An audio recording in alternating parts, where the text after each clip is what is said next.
Hi, welcome back to Learn Payload with Colin. Today we're jumping right back into our real estate marketplace platform using Payload CMS and of course NextJS. And we're about 3 or 4 videos in, 3 or 4 different lessons in. We set up our first app, the Payload CMS app, the boilerplate, which includes Tailwind and also Shad CN UI. Then next we followed that up with the creation of our zip codes collection. And today we're going to be starting on our properties collection.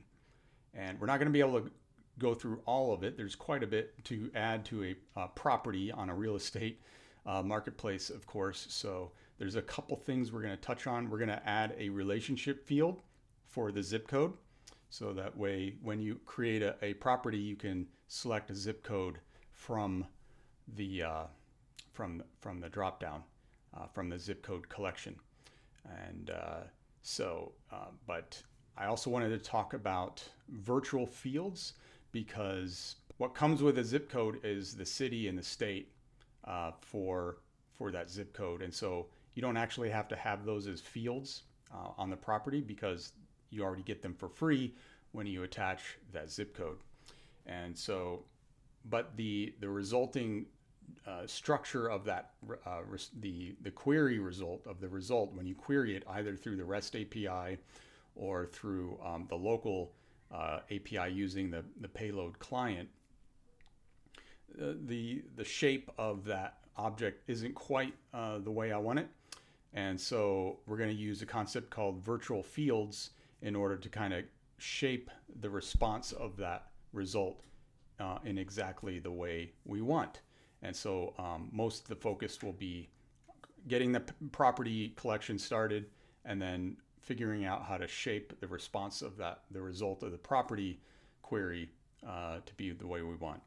And that's what we're going to do today. I'm going to first show you a mock-up of the property detail page, and to kind of give you a sense of what the end goal might look like. All right, so we're in Figma. We're looking at a mock-up that I put together, demonstrating, illustrating a potential result of the property detail page.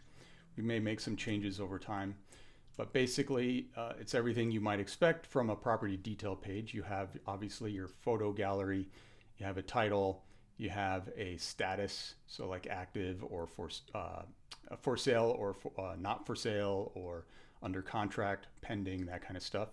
We have the address, of course, which we talked about, that has the zip code.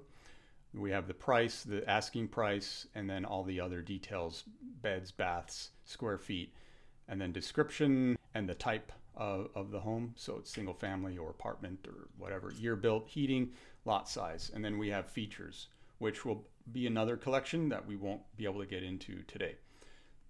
There's also the agent that we need to associate with the property, and that will be that's going to be someone who can log in using the users collection, but they're going to have additional maybe a role as an agent role.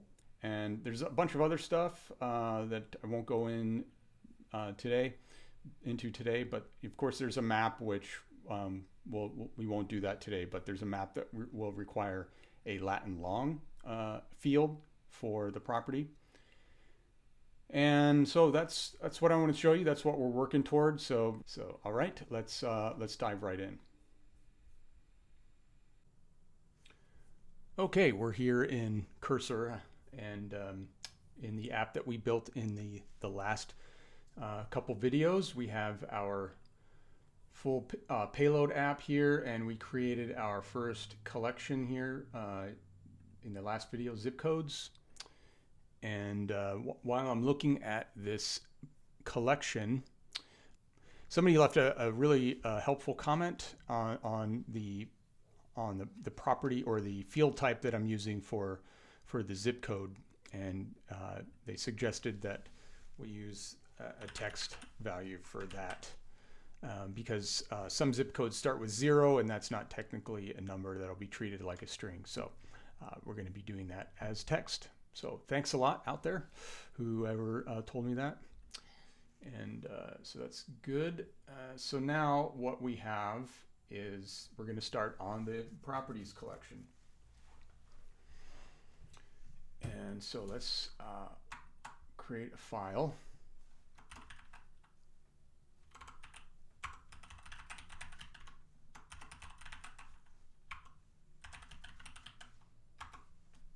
All right, so we have our properties, and if you go into config, you can see we're pulling in the zip codes. We also created a seeder.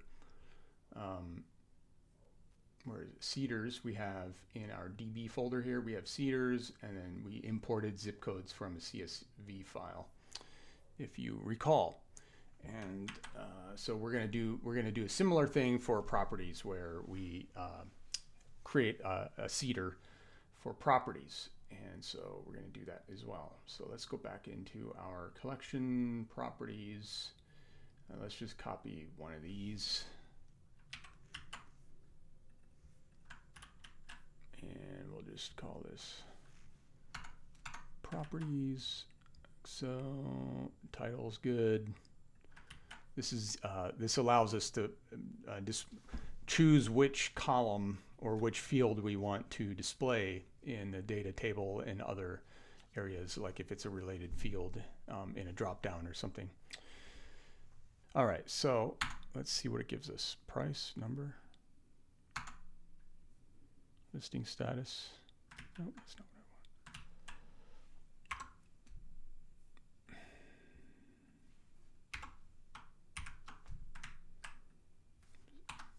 You know what? I think I'm going to turn off cursor.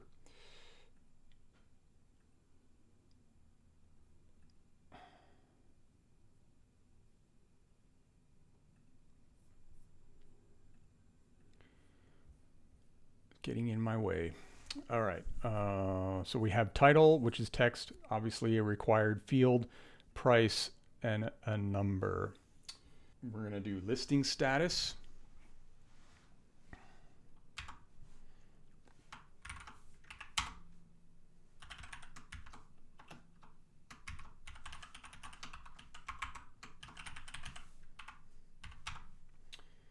Which will be a select drop down.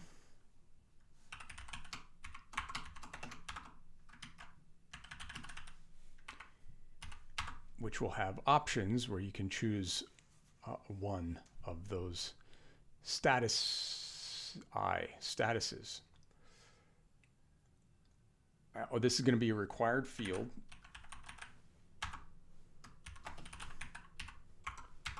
And we're going to have options. What do we want to show in the drop down? This is going to be an object. We're going to have label, and this will be for sale. And this will be value for sale. And let's just keep it all like that.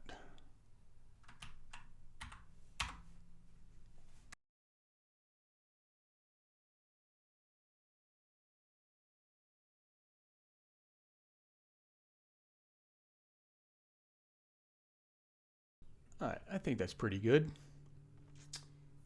Is this, I think, does select allow you to choose more than one? Let's see what this says. Has many. False.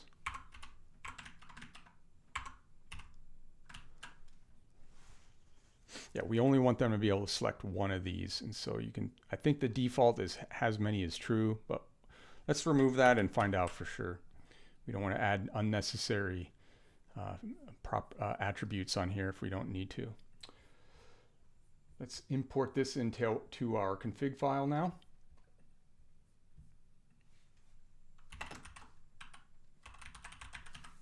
And do that. And let's start her up.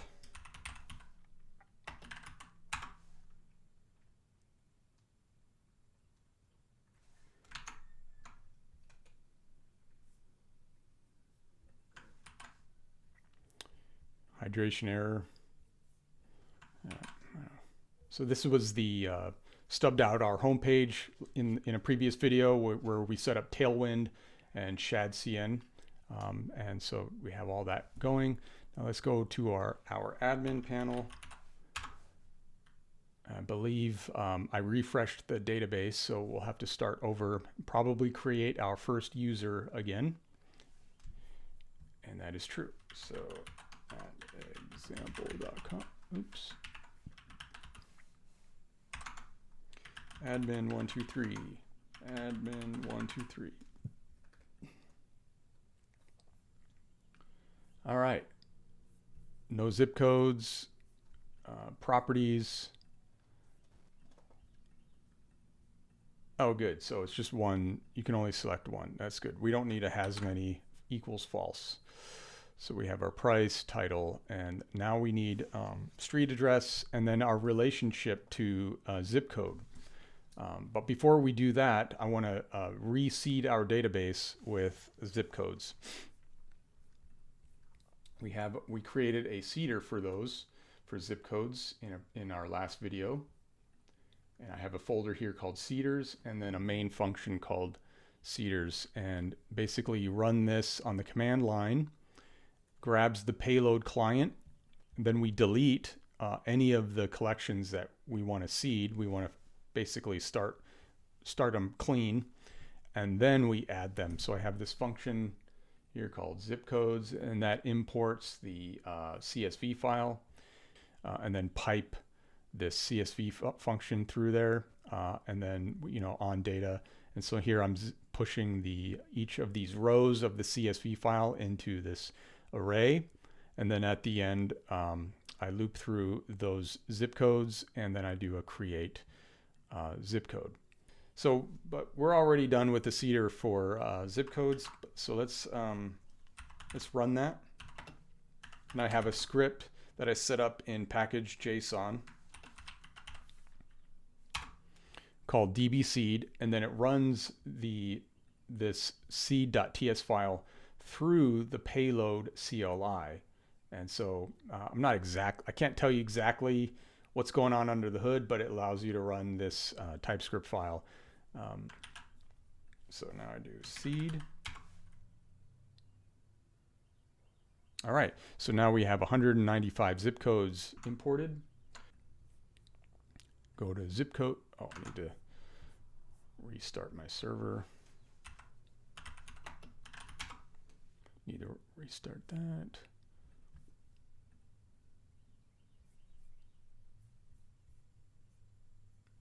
Loading.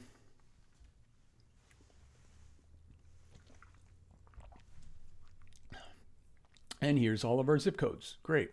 So now we can start on the relationship between the zip code and the property.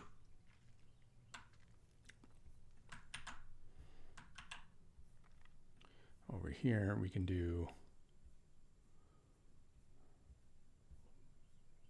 we'll do it down here. We're going to have, first of all, we're going to have a street address. Type text.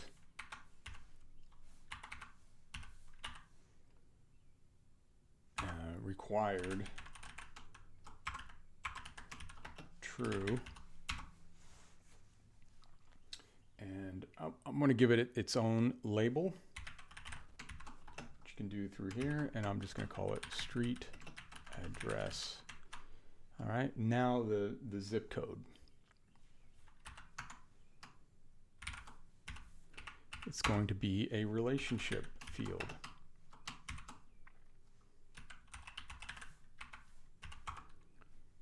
Type be relationship, and relation to would be zip codes. All right.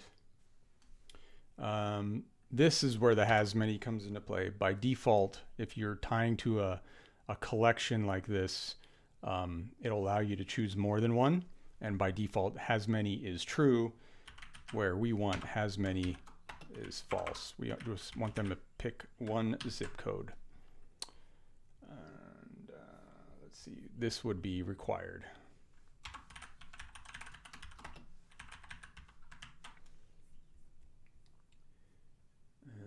We also, there's some admin features in here that we might want to include, like a description. Select a zip code for this property. There's our zip codes. Go over to properties, create a property. 555 Main Street, zip code. There. See, I think this is the edit. There's a way to edit. Oh, this is fine. Yeah, you can edit these, but you can't add more than one. That's because of this. If I turn this off, or turned it on rather, I should be able to select more than one. Yeah, so we don't want that.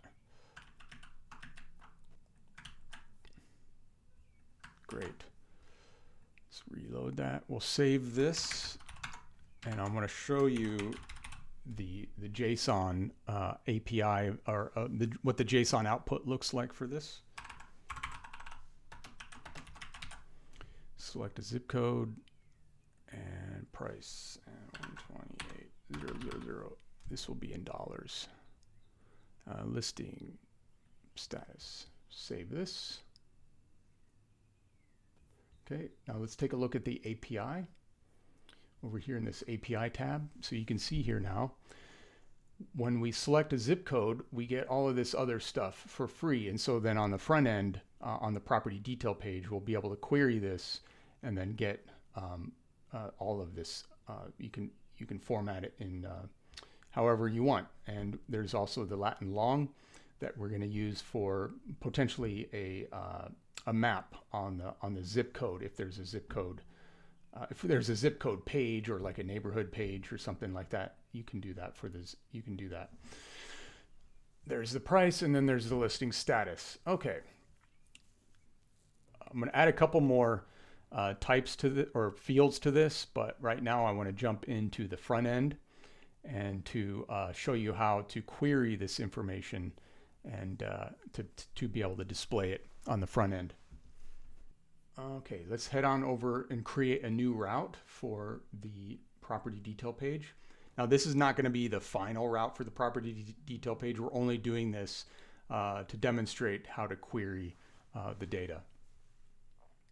So we're going to create a folder here called properties. And then in here we're going to create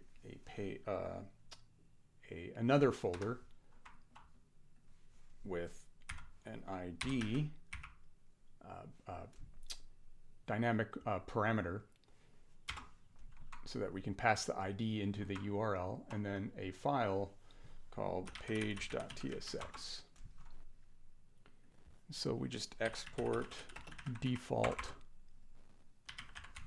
function properties page return properties page.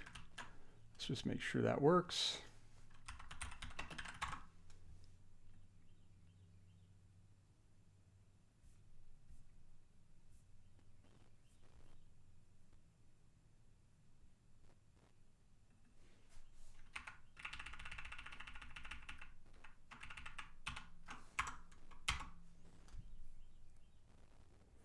Properties page. Good. And we're done. No. Okay, let's first thing is we're gonna pull in the payload client and also the config file. So let's make this first of all an async function, and then we're gonna do import config from payload config.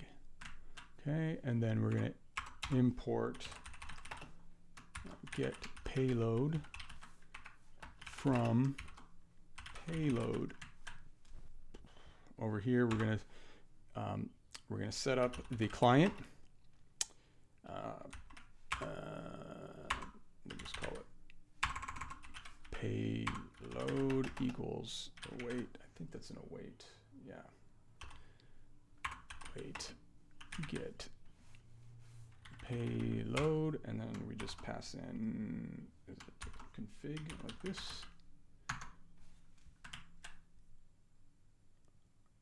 Okay. So now let's query the property. First of all, let's accept the params from the URL. And we'll just type this quickly. Params ID string. All right. I think that's good. Let's see here. Okay, good.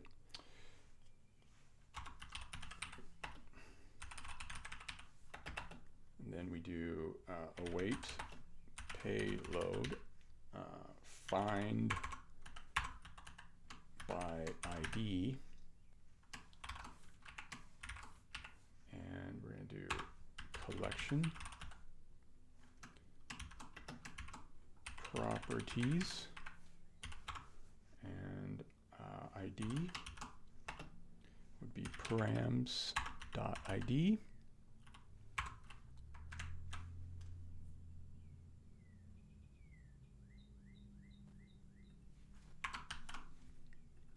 Capital D. All right, and then depth. Well, let's see what happens. We're gonna output this now, and we'll just do a JSON stringify on this.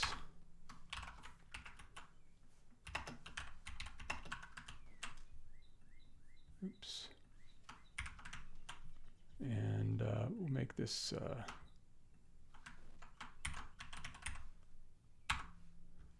pre-tag. Oops.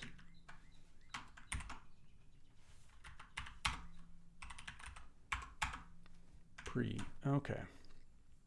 Let's head on over to the browser. Okay, yeah, we have everything. We have the price, listing status, and of course the zip code. So now what we can do is we can print out all of this stuff. Here we can say h1 property dot title and do class name text Excel font bold, and let's see now the address.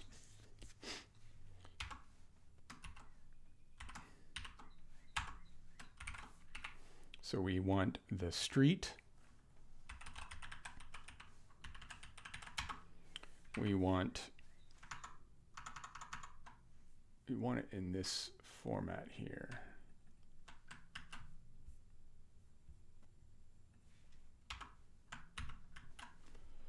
So we have the street, comma, and property.zipcode.city,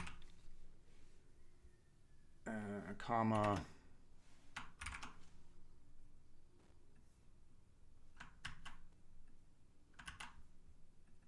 state abbreviation.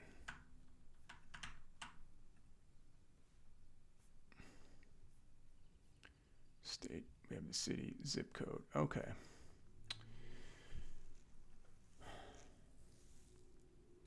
Const zip code equals property dot zip code, and then we'll just as proper. Can we do that? Property, and then zip code.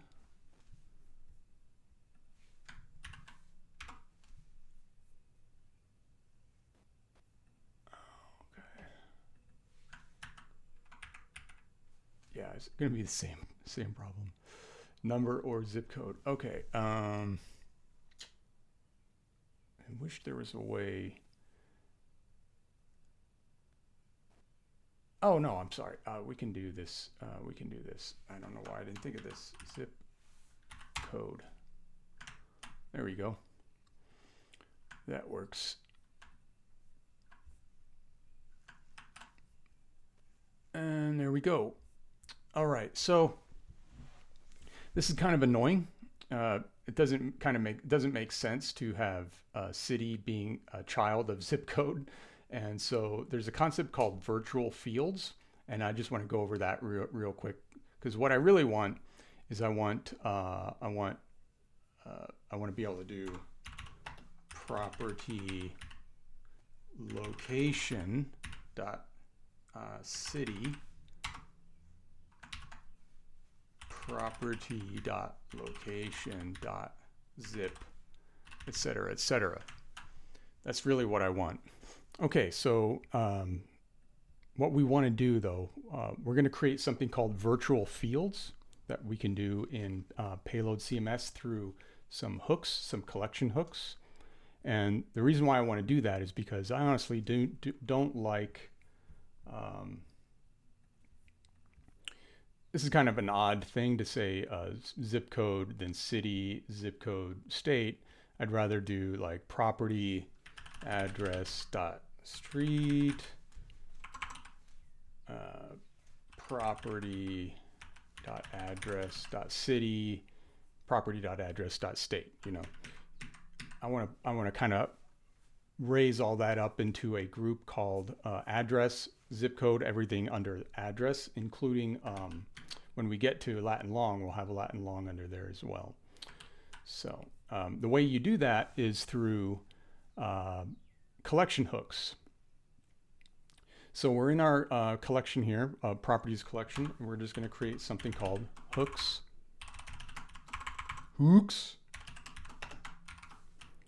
And here we're going to create one called after read. And that is here on the collection. So the after read hook for collections runs as the last step before documents are returned, flattens locales, hides protected fields, and removes fields that users do not have access to. And basically takes this entire doc at the very end. So like the result of a query, the result of an API, the JSON output of a REST API, all of the final doc that you have access to, whether it's through the local API or the REST API, is what this returns. So there's all this filtering and cleanup, but you can add an additional step in there to do some additional cleanup. And what we're going to do is we're going to add a new JSON or an object called address, and then we're going to fold all of the zip code stuff into that address object so that we have access to it in that clean format that we want on the front end. So after read on the properties, and we basically, we can do it in a separate file, but I'll organize that later. But I really want to show you how cool this is, because sometimes, let's see, yeah, this is going to be an async function. Actually, this is an array of functions. So you can actually think of them as like middleware for the end of the document flow. And so you can stack these on. So if I async function here, and we can say doc, and we can say return doc, like that. This is actually doing nothing, but we can add stuff to doc, for instance, address, right, like that. You can see now we have address available as the query result, which is nice. But you can also, you can just stack these on. So we can say doc.address street. I'm not going to do it this way, but I'm just kind of giving you a sense of how these are stacked.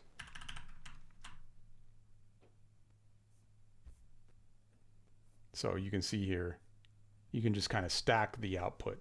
So we don't need this. We're going to do it all in here.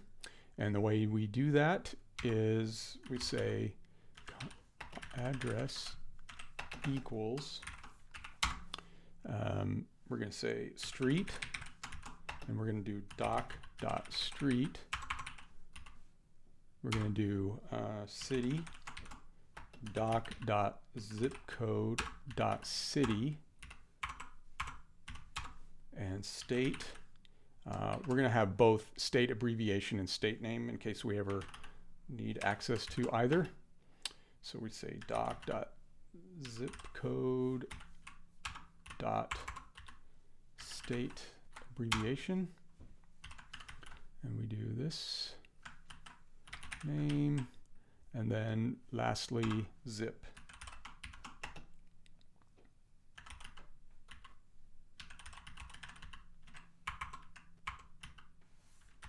Code. And then we add that here.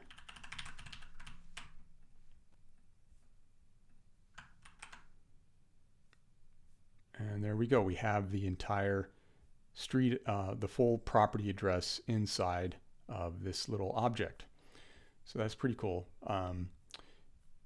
If you want, you can go through and clean all of this stuff up if you don't want to include it in the response. So like in the API response, if you wanted to do that, which I tend to want to do anyway, what I would do is I would say, you can also do this, doc.zipcode equals undefined, like that. And then that should, oh, I think we're using that somewhere on the page. Yeah, so let's get rid of this for now. Oops. And then street still exists. So yeah, you can see street is here and there, but we also want to remove street in that case.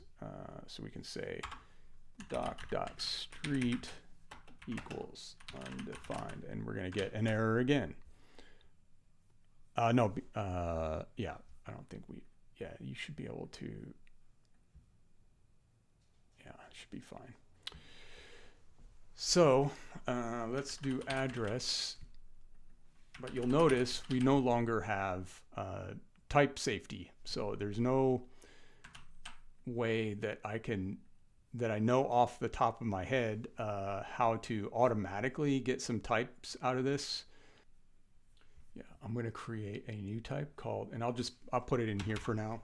I'm going to call this interface property with address, and then we're just going to extend property. Extends like that, and then we're going to add our address like this. So we have street, string, city, string,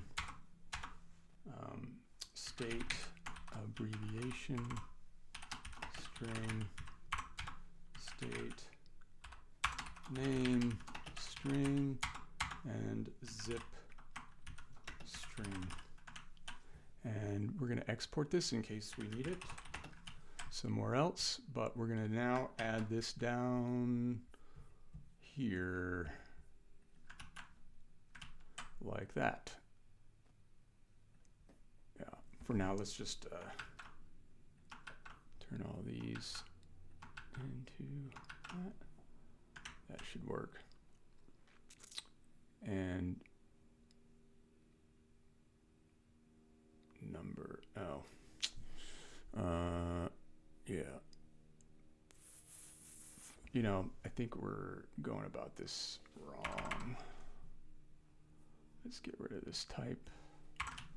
And then we're going to say const new doc, or doc with address equals doc, and then